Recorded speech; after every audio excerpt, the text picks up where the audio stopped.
'లాస్య' గారొచ్చాక మీ track గూడా అంటే మీ speed గూడా కొద్దిగా పెరిగినట్టుంది.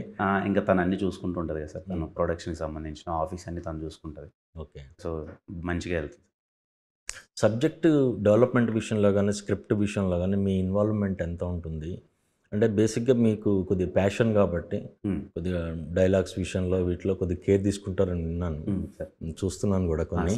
సార్. ఈ దాని గురించి చెప్పండి? ఖచ్చితంగా ఇన్వాల్వ్ అవుతాను సార్. అది డిపెండ్ సార్. ఇప్పుడు హ్మ్. 'కే ర్యాంప్‌లో' అయితే నేను డైరెక్టర్ ఇద్దరం కూర్చొని ఎలా చేస్తే బావుంటది, హ్మ్. ఎంటర్‌టైన్‌మెంట్ వైస్ ఏం చేస్తే వర్కౌట్ అవుతది అన్నది డిస్కషన్ అయితే ఉంటది సార్. హ్మ్. ఫర్ ఎగ్జాంపుల్ ఇప్పుడు 'చెన్నై లవ్ స్టోరీ' ఉంది సార్. హ్మ్. అసలు నా ఇన్వాల్వ్‌మెంట్ జీరో సార్ దాంట్లో. హ్మ్. ఏమీ లేదు. Hmm. Team came up with మొత్తం ఆల్రెడీ వర్క్ అయిపోయింది. వాళ్ళు 2 ఇయర్స్ వర్క్ చేశారు. హ్మ్.